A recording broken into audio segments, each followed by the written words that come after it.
Melvin, and this is Dateline, Secrets Uncovered. There's a couple cases that I've really carried with me. There's a woman that lost her life.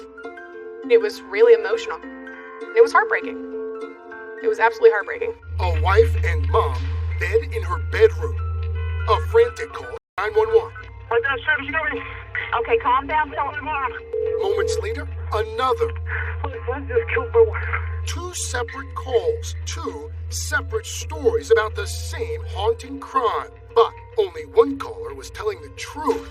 Father versus son. I grabbed him. I said, stop. And he throws me to the ground. He's very good at making up stories, but that's not true. Each is accusing the other of the crime. Yes. And you have to figure out who the killer is. That's the problem. Broken glasses, a pair of sandals, specks of blood. Would investigators get it right? No one on our side of the family had any doubt. We may have the wrong guy in jail here. Would a jury? It was just such a battle. Both sides are coming, both guns blazing.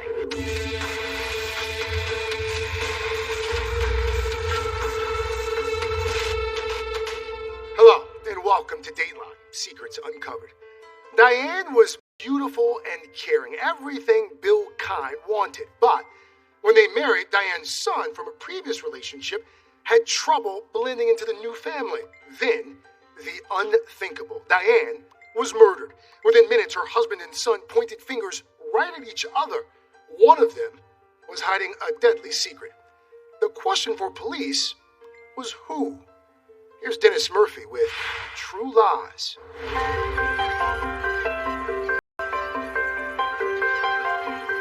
Bill Kine knew he was a lucky man.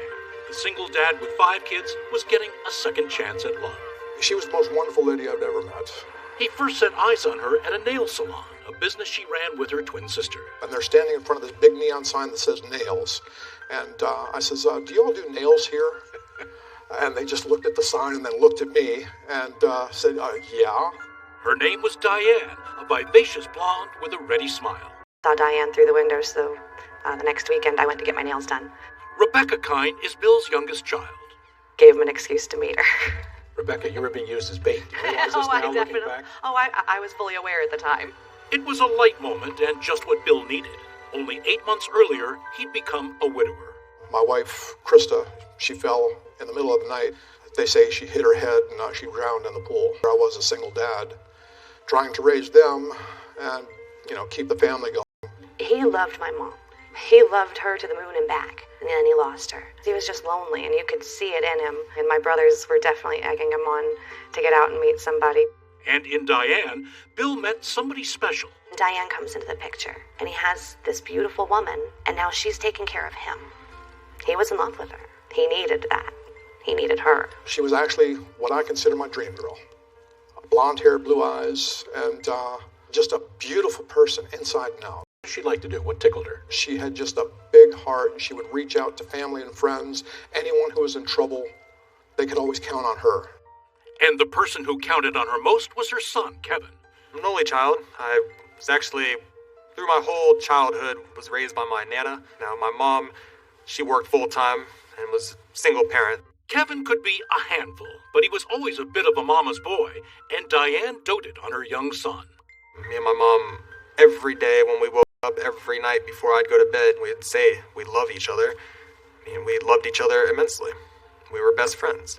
Things moved quickly for Diane and Bill. Kevin thought they seemed just right for one another. He was a kind person. He did do a lot for my mom. He gave her what she wanted, and they lived a happy life. Bill and Diane married in 2002. Kevin was 15 years old when he walked his mother down the aisle. They moved into Bill's home on a quiet cul-de-sac in Seminole, Florida, near St. Petersburg. A solid neighborhood, good schools. For the first time, Kevin had a steady male role model in his life.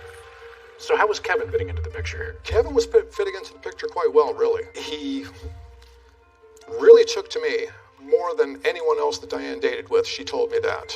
And, we got along very well. Kevin appreciated Bill so much he wanted to take his name. He wanted his name to be the same as his mom and I. And I was very proud of that. So what's wrong with this picture? Not much. Kevin got along fine with Bill. But joining a big family with 5 kids was a challenge. he didn't always fit in. There was tension, and a lot of it swirled around the new baby of the family, young Kevin. You could tell he was raised as an only child because he was all about himself and all about his way all the time. But Kevin's cousin, Tanya, says the kind kids didn't make things easy for their stepbrother. The kids weren't accepting him at first, they were mean and... Kevin felt like an outsider? A little bit, yeah. I think there was a lot of friction in the house. In the summer of 2010, things in the Kine house were tense and coming to a head. Kevin, now 23, was jobless and still living at home. And then he had brain surgery to remove a benign tumor. He felt he needed time to recover. But Bill and Diane were ready for the next chapter of their... About buying our dream home. Diane and I wanted to get out on our own, start our own life together. We were looking for a place of our own. But Kevin comes too. No, you're 23 years old. It's time for you to be on your own. I needed to get out. We all knew that. And I wanted to. They wanted the house to themselves. And I wanted to be on my own too. I don't want to live with my parents the rest of my life, even though we're extremely close. On August 15th, 2010, thoughts of dream homes and moving out faded into the routine of a hot Florida Sunday. Bill mowed the lawn and cleaned the pool. Kevin was looking forward to the NASCAR race and sprawled out on the couch. Diane settled into the master bedroom. It happened a little before 2 p.m. A desperate call to 911. Okay, calm down, tell me, Mom. Then, moments later, another call, a different voice. Oh, no, Diane. Okay, they're on their way, all right? I don't think she's breathing. Oh, please, pretty quick. Something unspeakable had happened in the Kine house. A senseless, violent act. A mystery with lots of clues, but no easy answers. It's almost like an Agatha Christie mystery or something, where there's only 3 people there and one of them is dead. So the killer has to be one of the other 2. But which one of the other 2, father and son, are about to take turns in the interrogation room? Who will detectives believe? Coming up, It's a difficult case. the evidence at the scene. There's some broken glasses in a shoe. Who would it point to? I says, Kevin, stop. He grabs me and he throws me to the ground and takes off running. He's very good at making up stories, but that's not true. When Dateline, Secrets Uncovered, continues.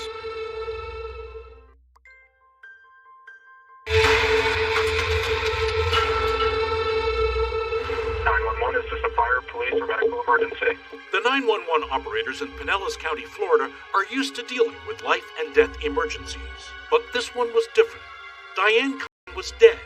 Her husband and son were both distraught and both making frantic calls. First, Kevin. My dad's service coming. Please. He's outside of my house. He's choking. Okay, calm down, Mom. Stay on the phone with me. Oh, my longer. And then Bill. Oh, my son just killed my wife. Him and my wife were arguing. And he was choking her. Where is your son? He ran out the door. 2 calls from the same location just minutes apart. Kevin Kine and his stepfather Bill, each accusing the other of murder. Oh, please, sir. Very quick. Curtis Kruger, then a reporter for the Tampa Bay Times, says the competing calls were even more unusual. In telling the truth, the other person has already figured out the story that they're going to use that's not true. That's pretty rare and certainly quick and devious thinking by someone. Father and son, one falsely accused of an appalling crime, the other the real killer and a devious liar. The case would be a tough one. It went to veteran homicide detective Jim Binding. They both immediately accused each other of being the killer. So you could evaluate all these stories and figure out what's really going on. I do. It's a difficult case. First responders found Diane Kine's lifeless body face up in her own bed. Kevin's loving mother, Bill's loving wife, was just 49 years old. It appears that she is died from possible strangulation or asphyxiation. And there's some other things in the room. There's some broken glasses at the bottom of the bed and a shoe. Maybe most interestingly, there was blood. Blood on the bed cover, blood on the victim, upper leg. Yes, the victim had 3 small spots of blood on her leg. Things were in disarray both inside the house and in the front yard. Binding took a quick inventory. So there's shirts in the driveway in the yard, a pair of shorts, a phone was in the front yard. Just those visual observations, any of that stuff explain itself? to you about what might have happened there? Not really. No, at this point, we've got to interview the two people that were there. Who do you begin with? Begin with Bill. Detectives asked Bill to come down to headquarters so they could get his story. All right, Bill. You do know why we're here tonight, right? His story is he and Kevin were going to sit down and watch the NASCAR races on television. Bill says Kevin went to the master bedroom to talk to his mom. I hear her holler out, "Kevin," in a loud voice, and probably 5, 10, 15 minutes goes by, so I get up to go see what's going on. I push the door open, and I see Kevin on top of Diane. I ran in, grabbed Kevin from the back, pulled him back off of Diane. He slammed me back into the armoire, and he scooted out the door. I caught him at the kitchen. He was throwing me around like I was a rag doll. He shook me off again, took off for the door. He ripped the metal off of the door handle, pulling it off so hard. So now there's tussle going on in the yard. It's moved Now outside. we're out in the front yard. I grabbed him, and his shirt came off. At one point, I guess his shorts came off.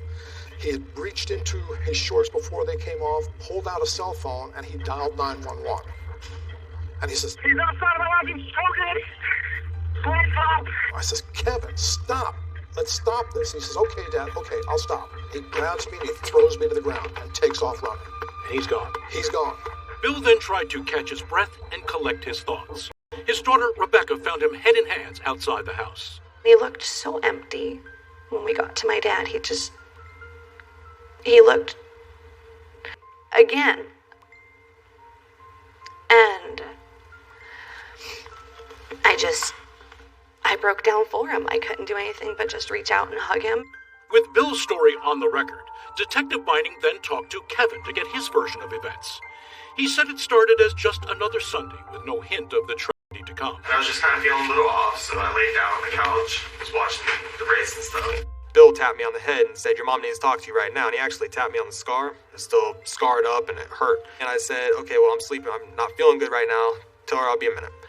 And he came back again, did the same thing. "Your mom needs to talk to you right now." I went towards her room and I pushed the door open. And as soon as I pushed the door open, he grabbed me from the back of the neck and put me in a chokehold. Bill did? Yes, sir. And he put me in a chokehold and I was screaming, "Mom, Mom, Mom, Mom, please help me. Anybody."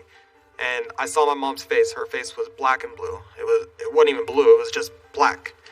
And it was absolutely horrible. And that's a mental picture that's going to be in the back of my mind for the rest of my life, probably. You've been fighting on the front lawn. You've been calling to the neighbors for help. You're calling 911 for help. Where does it go next? Well, at that point, I finally got away from him. I did break free. I ran as fast as I could. Are you running away from a murder scene? Yes, sir. I'm running away from somebody that had just murdered my mother and somebody that was trying to murder me. Now, this story gets told a completely different way from Bill. His version is that he comes into your mother's bedroom, sees you on top of her, that you are on top of your mother killing her. Did that happen, Ken? No, sir. He's very good at making up stories, but that's not true. You didn't kill your mother? No, sir, I did not. Two distraught 911 calls. Two dramatic stories describing a cold-blooded murder. Only one of them could be true. Coming up, Did you lie? I did not lie. a polygraph, DNA, and the curious death of wife number 1. Bill had a wife that drowned in the pool. Was Bill Kine becoming suspect number 1? When Dateline Secrets Uncovered continues.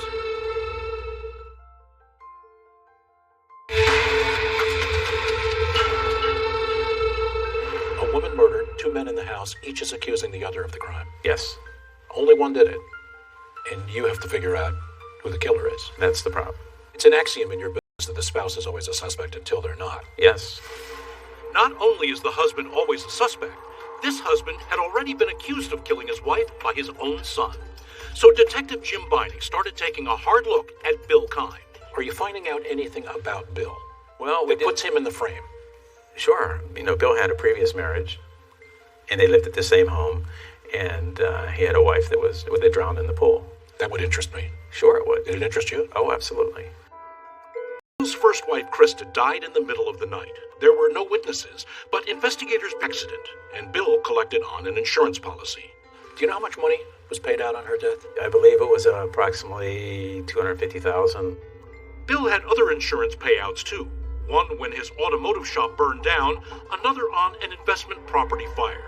He was also the beneficiary on policies for Diane totaling $750,000. Are you a guy that plays fraud games on insurance? Bill, come to Bill. No, every one of those was Is investigated. this all consistent the arson, the insurance payouts, including up to Diane's dad. Right. Because that's the picture that comes together against you. Yeah, I understand that. This is not fraud on your part. Absolutely not.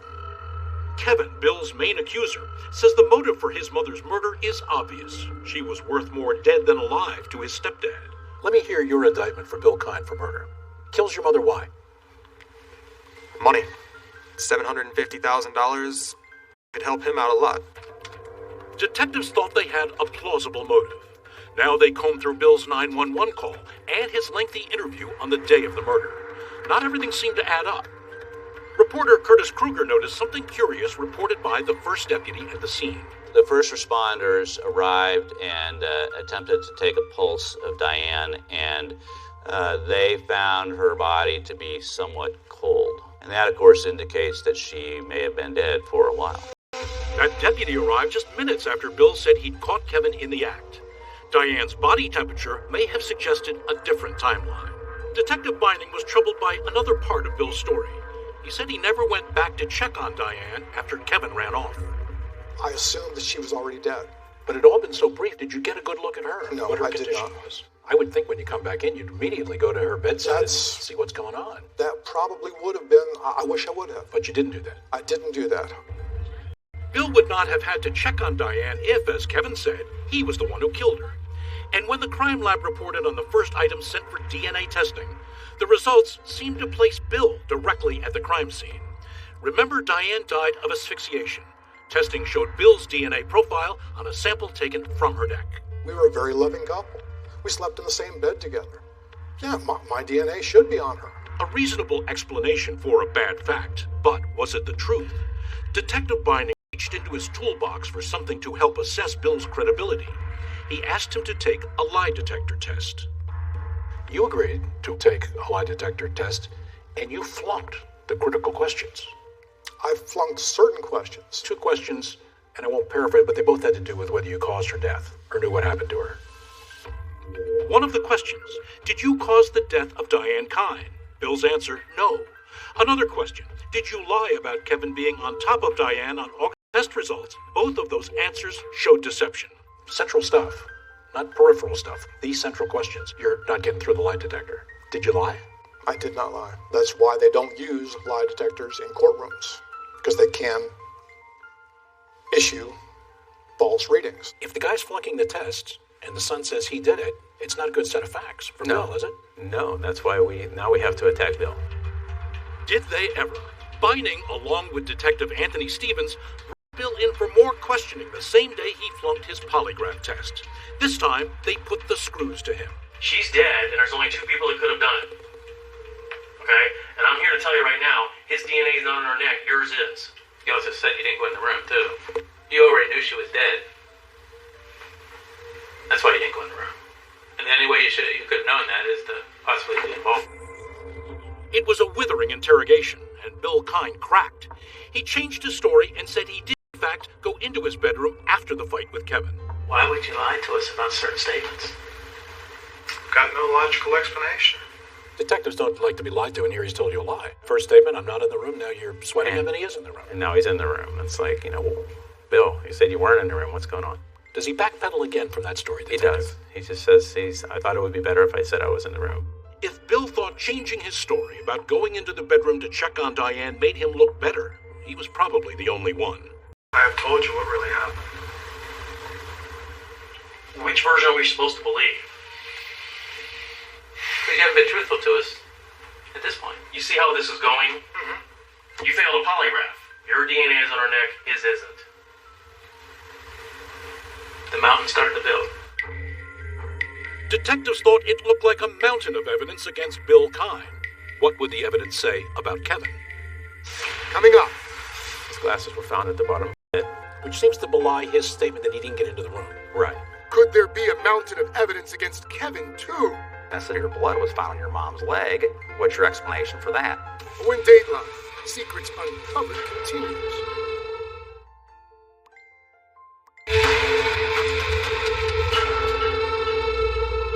Welcome back to Dateline, Secrets Uncovered. I'm Craig Melvin. Diane Kine had been strangled.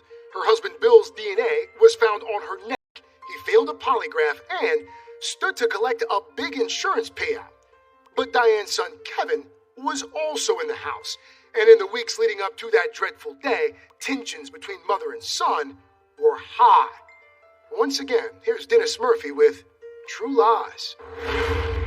Detectives thought they had compelling evidence against Bill Kine, and when they started checking out his stepson being called out to that house, They did. 5 years earlier, when Kevin was 18, he got into an argument with his mother's sister. Bill Lowry was assistant state attorney. He describes what Kevin did next. The police showed up.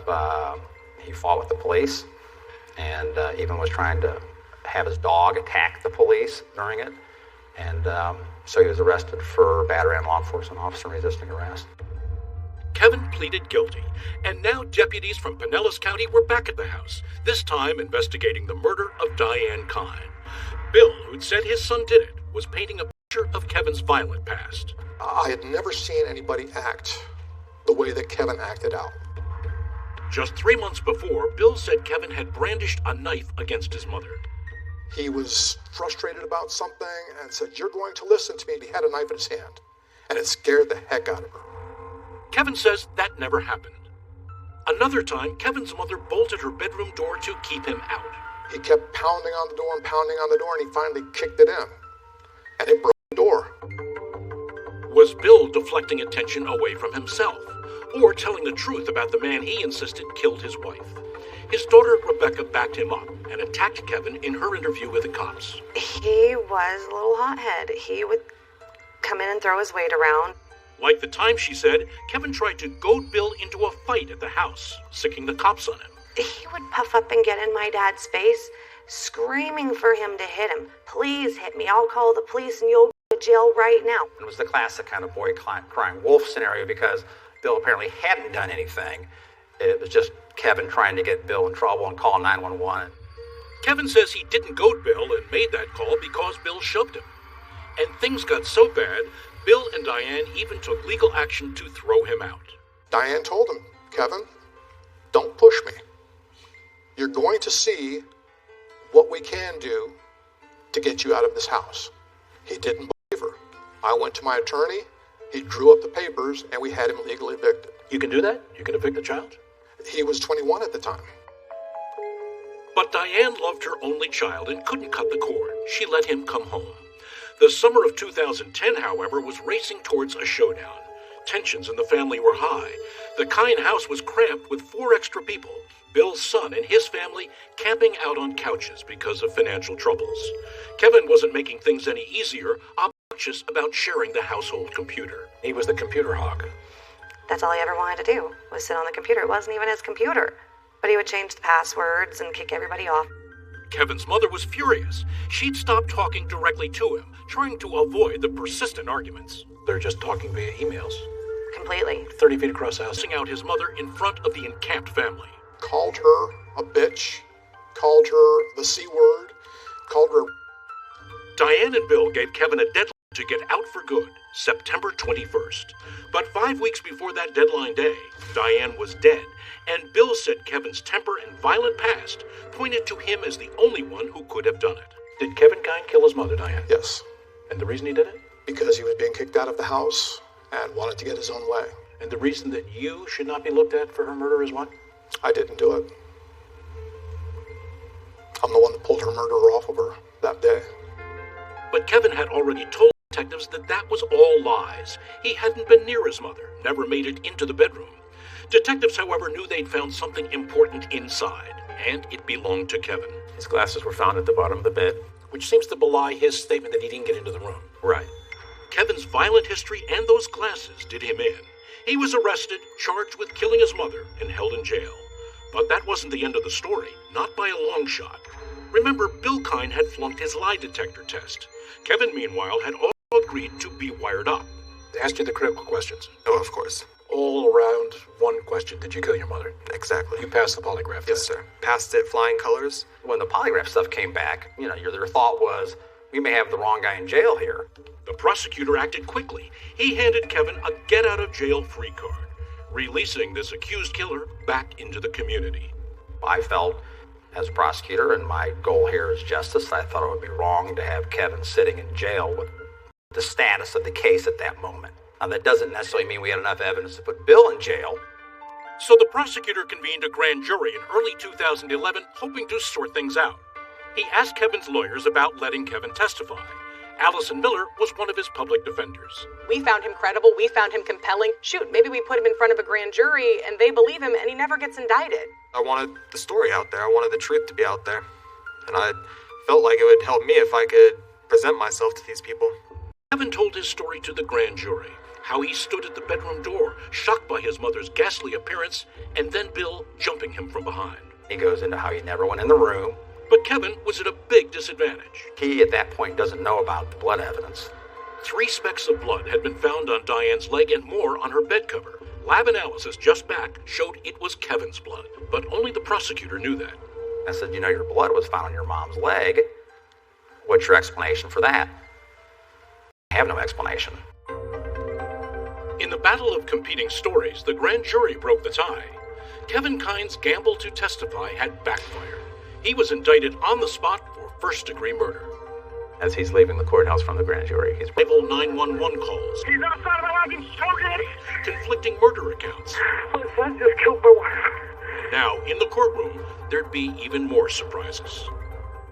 Coming up, the sandal scandal. He actually says, I've never seen them before. But what did science find? His DNA was on him. Would a jury vote to convict Kevin, or could it still swing right back to Bill? Oh, no, Diane.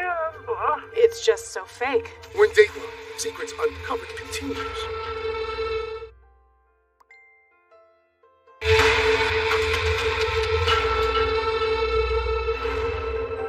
July 2012, 2 years after Diane Kine was murdered in her own bed, her son Kevin stood trial for killing her.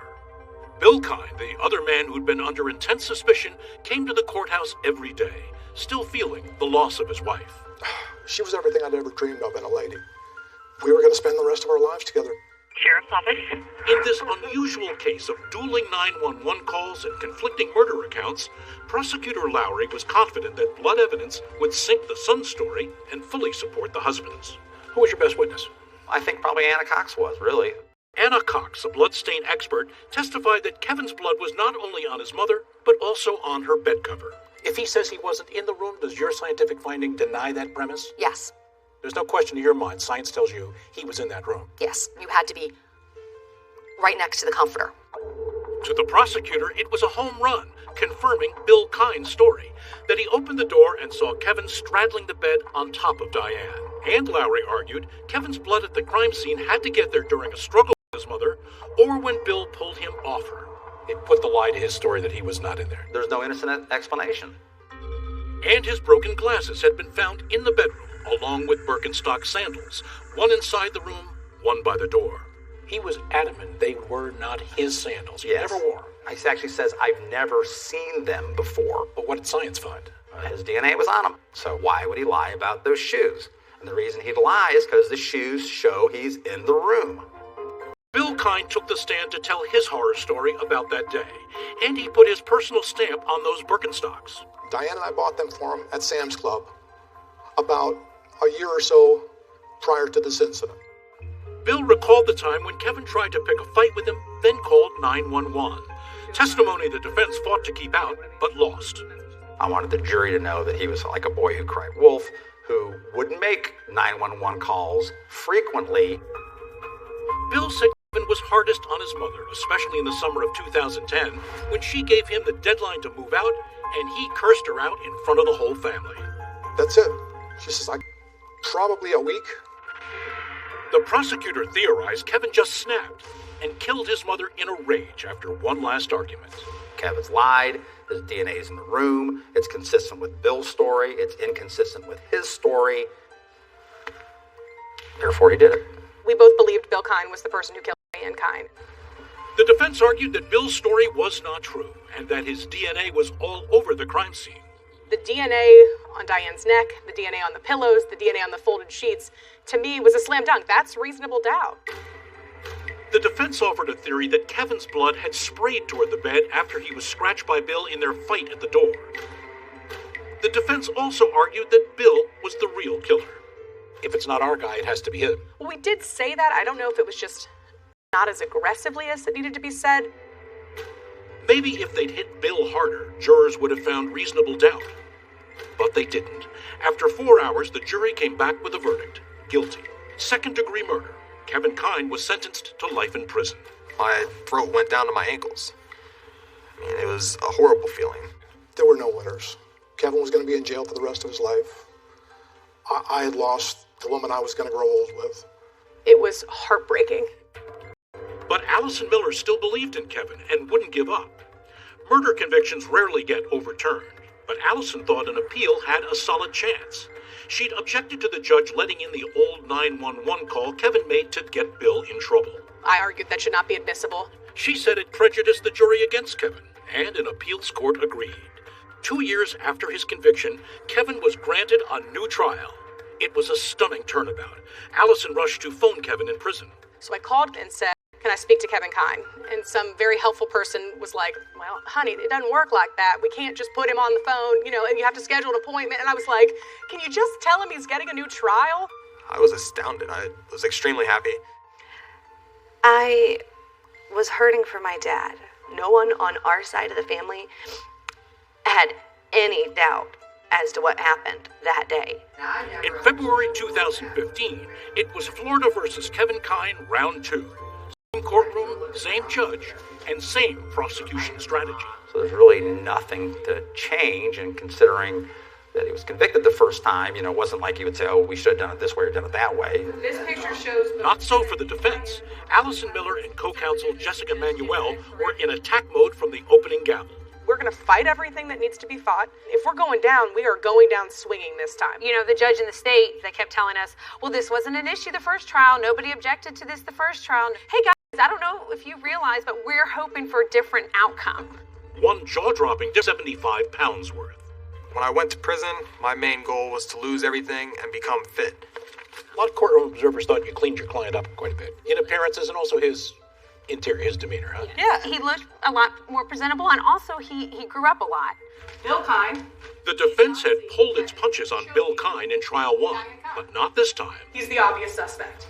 Now it seemed as though Bill was the one on trial. Bill Kine has lied over and over and over again. He's lied to save his own skin. He's lied to protect himself. He's lied to set up my client for murder. And the state expects you to convict Kevin based on that man's word. It's funny, Judge probably said 20 times, there are 2 sets of prosecutors in this room. Allison Miller played Bill's 911 call, asking the jury to use its common sense. Why didn't he rush in to save Diane? Sheriff's office? My son choked my wife. Your son choked your wife? Yeah. Okay. They were fighting and... Okay. All right, hold on for me. It's so fake. The heavy breathing, and then he starts to get emotional. Oh, Diane. Oh, no, Diane.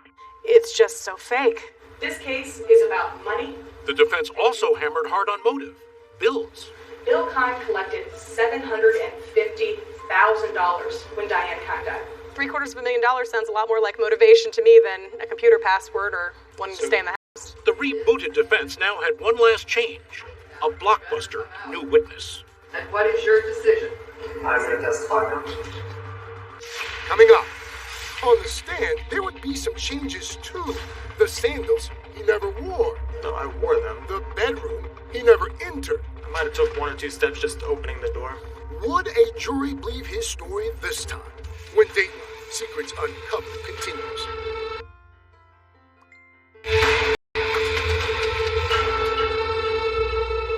Welcome back. Kevin Kine was once again on trial for killing his mother, Diane. And this time, his attorneys decided the best defense was a good offense. They accused his stepfather, Bill, of the murder, saying he lied to police and had a $750,000 motive to want Diane dead. Now, Kevin was about to take the witness stand, and he had a new story to tell. Here's Dennis Murphy with the conclusion of True Lies. We felt confident that he would be able to hold it together. You never know. You never know, exactly. I think we all know who you are, but tell us your first and last name for the record, please. Kevin Lee Kine. This wasn't Kevin's first time under oath. He testified before the grand jury, and that's when he got indicted. Now here he was again, putting himself and his story on the line. It was a high-stakes gamble. Were you and your mom close? Very close. Kevin was We said, if you expect them to believe what you're saying, you better look them in the eye and tell them the truth. Did you ever call your mom a bitch? I did. Did you ever call your mom a Unfortunately, I did. We said, Kevin, is this true? Are you disrespectful? Yes, ma'am. Well, then you concede it all. A preemptive strike, part of the plan to soften Kevin and give jurors reason to doubt that an immature, bratty 23-year-old could turn into a cold-blooded killer. What this jury wants to hear is you say you didn't kill your mother. Kevin, did you kill your mother? No, ma'am. But evidence of Kevin's blood on Diane's thigh had always been the defense's toughest challenge. The state's theory is the blood got there once Bill and Kevin start struggling. But from day one, Kevin had maintained he never entered the room when he was attacked by Bill. Now he would give himself and his blood some wiggle room to get closer to his mother. When you opened the door, did you take any steps into the bedroom? I might have took 1 or 2 steps just opening the door. In cross-examination, the prosecutor challenged Kevin as a flip-flopper. This taking 1 or 2 steps, this is the first time you've said that in 4.5 years, right? I was always saying that I've opened the door, and that's as far as I've went. You were always saying you never went in the bedroom, right? I did not go further than the door, sir. I think Kevin was probably in a state of shock, and I'm not sure he entirely knows how far he got in that bedroom. Kevin also shifted his story on those sandals. You don't recall wearing these? No, I wore them. They were comfortable shoes just to slide on around the house. To go out and smoke a cigarette. I don't understand. So they were like the house shoes or something? Correct. After Kevin left the stand, his attorneys could only hope their new strategy, clean up Kevin and dirty up Bill, had worked, as the jury got the case and began deliberations. Your Honor, the jury's been considered. They've reached a verdict. It took 6 hours. Would you hand the verdict form to the deputy, please? The little time it takes them to get that verdict form from the jury box up to the judge to the clerk to read feels like eternity. In the state of Florida versus Kevin Lee Kine, in a charge of murder in the 2nd degree, the defendant is found not guilty. So not guilty. That was probably the best feeling I've felt in 10 years. You got your life back. I did. Kevin's paternal grandmother, his biggest supporter, cried tears of joy. Across the aisle, Bill Kine muttered to himself. I was devastated. I couldn't believe it. Sometimes the bad guy wins. You reclaimed his life. You pulled him out of the abyss. Yeah, good job. Good job. Any lawyer that tells you they never lost a case never tried any tough cases. Prosecutor Lowry was still certain he put the right defendant on trial twice. It doesn't mean he didn't kill his mother. Just means that a jury said he didn't. The jury foreman said the defense's strategy to put Kevin on the stand worked. I just don't believe. This juror believed Kevin's testimony over Bill's, in part because Kevin looked directly at him. Did that make a difference to you? Making eye contact, acknowledging your presence? Yeah, because the eyes tell something. Bill didn't look at us once. The next day, the judge released Kevin. Good luck, Mr. Kine. Please don't come back. I won't. Good. Outside, Kevin met his grandmother and then the local media. I'm innocent. There's got to be a guilty party. Where's justice for your mother in all of this? I'm hoping coming, so that way justice is served for my mother. The Fifth Amendment prohibits double jeopardy, so Kevin can't face charges in this case again. But Bill could. I would like the prosecutor to ask the sheriff's office to reinvestigate Diane Kine's death. That's silly. I'd love to be the defense attorney on that case. There's no way Bill Kine would be convicted, because not only does the evidence not show that, but the defense would be Kevin did it. Who is Kevin Kine? Who is this guy? Kevin Kine is a name on paper. That man is not a Kine, and he is not my family. So where's justice for Diane in all this? Kevin did serve some time in prison. And I don't believe that Diane would even want him to serve life in prison for her murder. But in my mind, he should still be behind bars. But now Kevin's got a second chance at life. He told us he's dedicating it to his mother. She's looking down and she sees that I'm maturing and I am going to be the man that she wanted me to be. So, in the end, what do we make of this mind-boggling whodunit, where no one can say for sure who murdered Diane Kine, leaving a husband and son still pointing the finger at each other, still professing love for Diane, but one of them still defiantly lying about having killed her. And that's all for this edition of Dateline Secrets Uncovered. I'm Craig Melvin. Thank you for watching.